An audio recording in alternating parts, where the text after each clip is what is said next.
Je m'appelle Patrick Leclerc, je suis le créateur et un des fondateurs de l'association Écoute Solidaire. Écoute Solidaire qui fonctionne à Yemaya, terre de rencontre depuis 10 ans maintenant. Une association qui a été créée avec des collègues et des amis, avec une philosophie de base et la volonté que les activités que nous allions proposer, que ce soit d'expression théâtrale ou de psychothérapie, soient accessibles à tous. Donc je fais des tarifs en fonction des revenus et des moyens des personnes que j'accueille. Je suis formé, moi, à une approche psychothérapeutique qui s'appelle l'approche centrée sur la personne, qui a été créée par le Carl Rogers, qui est un des courants de la psychologie humaniste. Donc je fonctionne avec cette méthode de vie. Je dis méthode de vie parce que, au-delà d'une méthode thérapeutique, c'est aussi une philosophie de vie, j'ai envie de dire. Et par ailleurs, donc, j'ai un passé de comédien professionnel et de prof de théâtre. Donc j'anime aussi des cours de théâtre pour adultes actuellement à la MJC des Amis Deniers, tout ça dans le quartier des 7 Deniers.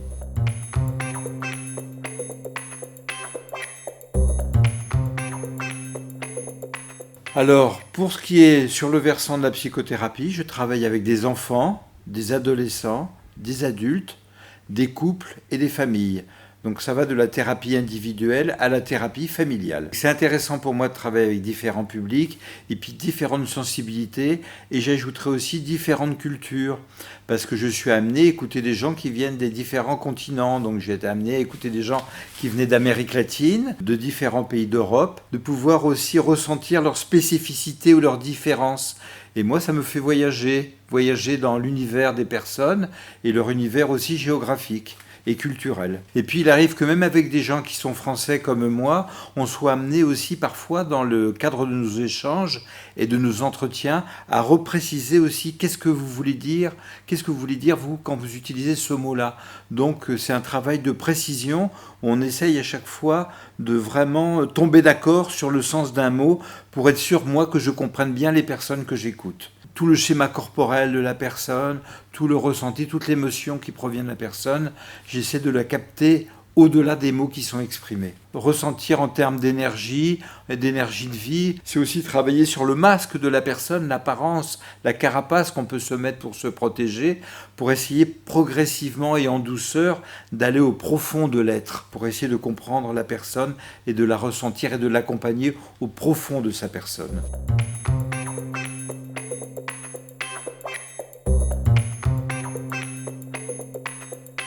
Je l'ai créé parce que moi je me suis formé en psychothérapie et j'ai voulu créer ça dans un cadre associatif. Parce que j'ai toujours fonctionné dans un cadre collégial, associatif, que ce soit dans mes activités politiques ou mes activités culturelles.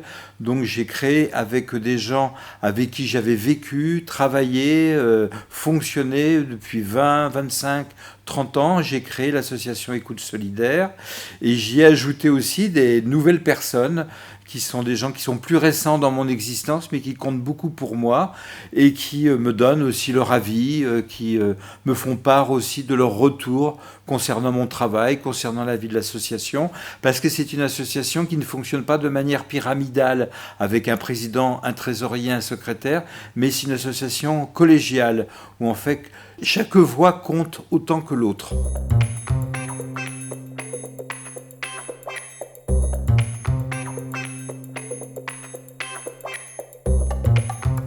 Oui, disons que les deux sont vraiment très très reliés parce que moi en tant que comédien et en tant que prof de théâtre et metteur en scène, je suis aussi amené à écouter la personne, à la ressentir et puis à lui transmettre l'idée suivante à travers le théâtre que c'est très important en fait d'investir un personnage en essayant de comprendre et d'avoir de l'empathie pour ce personnage, comprendre qui il est, de manière à l'incarner le plus sincèrement possible. C'est-à-dire pas jouer à incarner, mais essayer vraiment de ressentir et d'incarner le personnage voilà, le plus authentiquement possible. Mais c'est un travail comme le travail de thérapie qui se fait progressivement en fait. C'est-à-dire qu'au début on effleure et petit à petit avec mon accompagnement, mon aide, la confiance qui s'instaure entre nous, on descend, on descend, on descend dans les profondeurs, dans les abîmes, même parfois que ce soit de la personne ou du personnage, suivant qu'on est sur le versant thérapie ou sur le versant théâtral. Parce que je sépare bien les deux, hein. Quand je suis prof de théâtre, moi je suis prof de théâtre, où je transmets mon savoir-faire. Et après, en thérapie, je peux me servir aussi de l'expression théâtrale, parce qu'il m'arrive de faire des mises en situation pour essayer de mieux comprendre ce qui se passe et de dénouer les conflits ou les problématiques qu'il peut y avoir à l'intérieur d'une même personne ou entre les êtres aussi.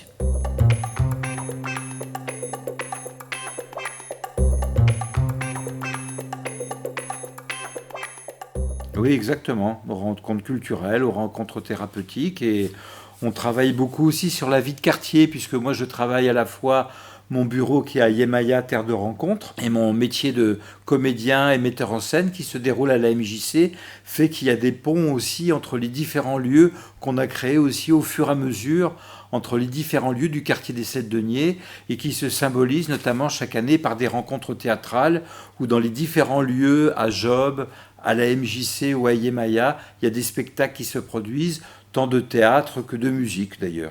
Et puis de la convivialité aussi entre les êtres humains qui sont partie prenante de cet événement qui est un événement autogéré.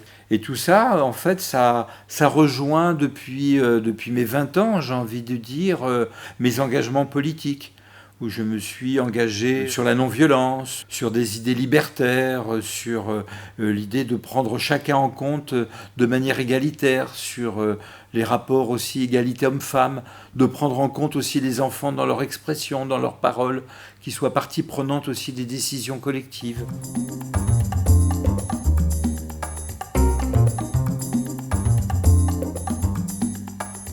Je suis installé à Yemaya depuis 2010 maintenant. Je suis arrivé un jour, on m'avait parlé de ce lieu, quelqu'un que j'écoutais en entretien, qui intervenait dans ce lieu m'en avait parlé. Et donc je suis venu voir et j'ai eu un coup de cœur.